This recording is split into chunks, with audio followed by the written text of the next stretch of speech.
దేవుని బిడ్డలుగా మన నోటి నుండి ఎప్పుడు శాపనార్థాలు, శాప వచనాలు రాకూడదు.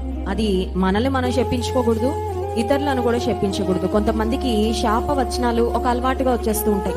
కొంతమందికి కోపం ఉన్నప్పుడు, విసుగుదల ఉన్నప్పుడు, తర్వాత ఫ్రస్ట్రేషన్ ఉన్నప్పుడు, డిప్రెషన్ ఉన్నప్పుడు వారి నోటి నుండి ఏం మాటలు వస్తాయో వారి కంట్రోల్లోనే ఉండవు. ఏదో ఒకటి అలా మాట్లాడేస్తూ ఉంటారు. విశ్వాస జీవితంలో మనం జ్ఞాపకం ఉంచుకోవాల్సింది, మన మాటలకు శక్తి ఉంది. Your words have power. జీవ మరణములు నాలుక వశము అని వాక్యం సెలవిస్తుంది. దేవుని బిడ్డలంగా మనం ఆశీర్వచనములు మాత్రమే పలకాలి. Bless your self. నాకు మంచి ఆరోగ్యం దేవుడు ఇవ్వబోతున్నాడు, నేను దేవుని కృపలో వర్ధిల్లబోతున్నాను, దేవుడు తన శక్తిని నా ద్వారా కనపరచబోతున్నాడు, నా బిడ్డలను దేవుడు ఆశీర్వదిస్తాడు, నా బిడ్డలను అనేక మందికి ఆశీర్వాదకరంగా దేవుడు చేస్తాడని ఆశీర్వచనములు మాత్రమే మనము పలుకుతూ ఉన్నప్పుడు, విశ్వాసంతో నీవు పలికిన ఆ మాటలు దేవుడు ఖచ్చితంగా నీ జీవితంలో నెరవేర్పులోకి తీసుకొని వస్తాడు.